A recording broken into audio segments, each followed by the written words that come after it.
कैसे हैं आप सब लोग। उम्मीद करता हूँ स्वस्थ होंगे, व्यस्त होंगे, जबरदस्त होंगे। तो साथियों, मैं मनीष कुमार आपका अपने यूट्यूब चैनल जेट सॉल्यूशन में स्वागत करता हूँ। साथियों, आज कुछ अपडेट लेकर के आए हैं जो छत्तीसगढ़ से बीएड धारी आपकी एसएलपी लेके गए हुए हैं माननीय सुप्रीम कोर्ट।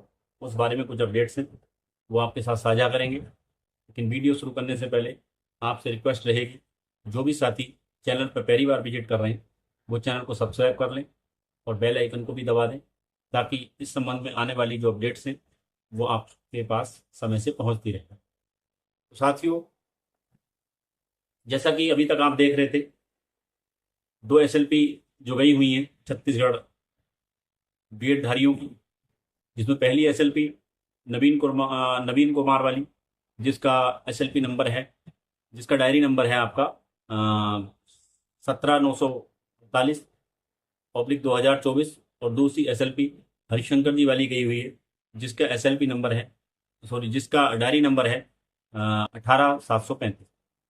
तो हम ये देख रहे थे कि ये दोनों जब हम सर्च कर रहे थे तो अभी तक क्या दिख रहा था कि ये डिफेक्ट लिस्ट में गए हुए थे।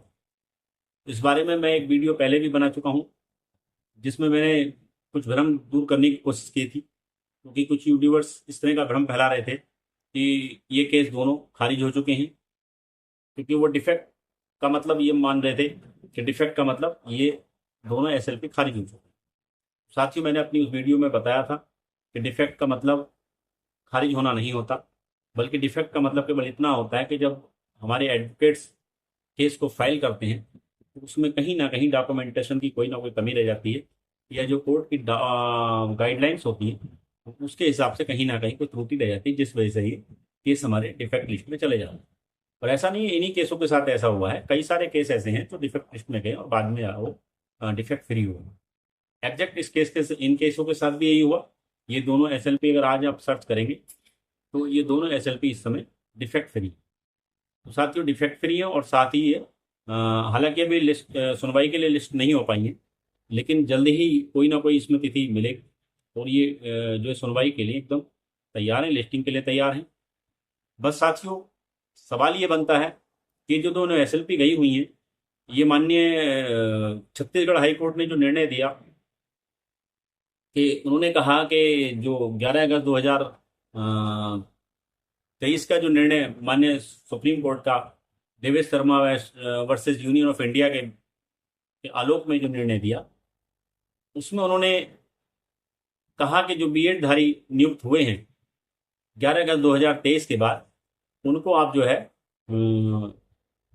हटाइए और जो नियुक्ति जो जगह जो पद खाली होते हैं उन्हें रीमेरिट करके फिर से आप जो डीएलएड वालों को वहां पर नियुक्तियां दी थी। उसका समय उन्होंने दिया है 6 सप्ताह का। वो भी समय शायद अभी 16 या 17 मई को समाप्त हो रहा है। तो ऐसे में देखने वाली बात यह है कि ये केस कितनी जल्दी लिस्ट हो पाता है और जो माननीय हाई कोर्ट छत्तीसगढ़ का जो निर्णय है उस पर स्टे हो पाता है या नहीं हो पाता, क्योंकि राज्य सरकार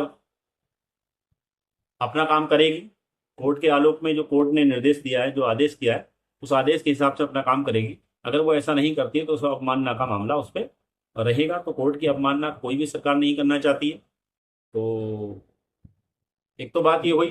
दूसरी बात ये हुई कि कोर्ट इस मामले को किस तरीके से देखेगा, माननीय सुप्रीम कोर्ट इस मामले को किस नज़र से देखेंगे, देखने वाली बात है। क्योंकि माननीय सुप्रीम कोर्ट 8 अप्रैल 2024 को इस मामले में अपना रिव्यू भी दे चुके हैं। यानी Devesh Sharma versus union of India वाला जो केस 11 अगस्त 2023 को जो निर्णय दिया माननीय सुप्रीम कोर्ट ने, जिसने उन्होंने बीएड को प्राइमरी शिक्षा से बाहर कर दिया और एनसीटी का जो गजट था 2018 वाला उसको पेश कर दिया।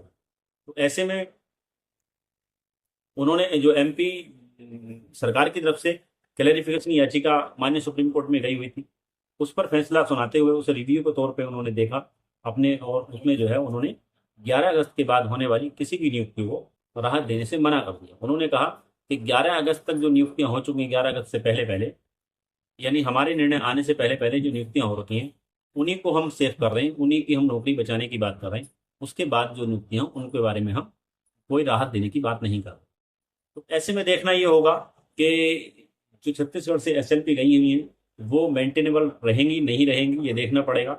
और दूसरी चीज़ ये है कि ये किस बेंच में जाता है।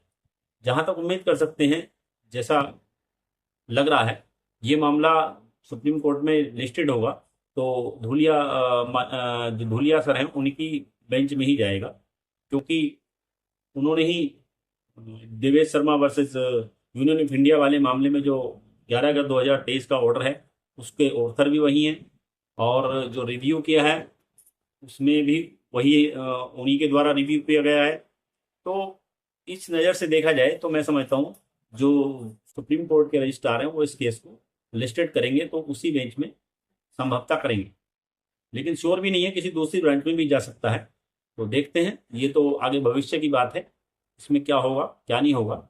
बस यही दो बिंदु हैं, एक तो ये है कि 11 अगस्त 2023 के बाद की ये वैकेंसी हैं, ठीक है। तो जबकि सुप्रीम कोर्ट ने अपने निर्णय में इनको किसी तरह की राहत देने की बात नहीं कही है, ऐसे में देखना ये होगा कि इनको वहाँ से राहत मिलती है या नहीं मिलती है, हाईकोर्ट छत्तीसगढ़ का ऑर्डर स्टे होता है या नहीं होता है। ये सब भविष्य में जो भी होगा, जो भी अपडेट्स होंगी उनको लेकर के हम आपके बीच फिर उपस्थित होंगे। तो साथियों, तब तक के लिए नमस्कार, धन्यवाद। वीडियो अच्छी लगी हो तो लाइक करें, शेयर करें, कमेंट करें।